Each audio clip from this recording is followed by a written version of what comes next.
दिनेश बेहेरा तुमको किए साहस देला तमे महिला मानकू ए वार्ड कहया तुम घर कौन कहीं महिला नहांती तमे जो भाषाटी कहल हिमांशु माँ को से भाषाटी तमे ओडिशार प्रत्येक नारी मानकू कहल एवं असम्मान कल तुम अधिकार नहीं कौन महिला को असम्मान कर। Sasmita Das chairperson state human rights council. आम आज महिला थाना आसलु 17/11 आमर ओडिशार विख्यात संगीत जो गायक हेमंत सागर जहाँ कि गोटे मृत्यु होता जो मृत्यु की एबे भी रहस्य मृत्यु अच्छी विभिन्न प्रकार कथा शुणा जाऊँगी कि दुखर विषय जो दिन हेमंत सागर डेथ है एम्स हॉस्पिटल भुवनेश्वर से दिन आप देखिए गोटे भाइराल है सोशल मीडिया गोटे वीडियो जे माँ कार बसते मैनेजर जी दिनेश बेहेरा किसी आर्गुमेंट होता एवं से ही समय दिनेश बेहेरा हिमांशु सागर माँ को गोटे अश्लील भाषा कहला जोटा कि मुझे सामने कहीपरूनी जोटा कि बेस दुखदायक गोटे पुअर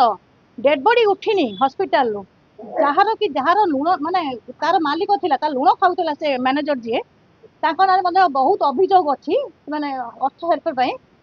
तो सी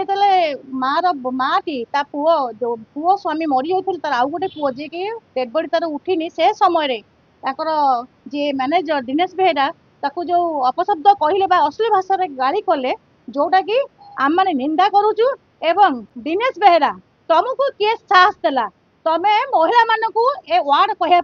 तुम घर कौन कहीं महिला नहांती तमे जो भाषाटी कहल हिमांशु माँ को से भाषाटी तमे ओडिशार प्रत्येक नारी मानकू कहल एवं असम्मान कल तुम अधिकार नहीं कौन महिला को असम्मान कर। एवं आम आज महिला थाना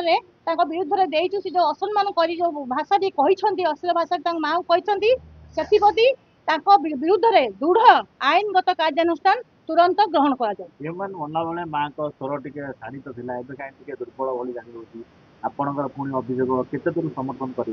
ना ना समर्थन देखो आम जेहेतु मृत्यु भी रहस्यभूत आप समस्ते जानते किंतु से जो मृत्यु को लेकिन परिवार लोक अभियोग करेंगे आम तो करूँ व्यक्तिगत मामला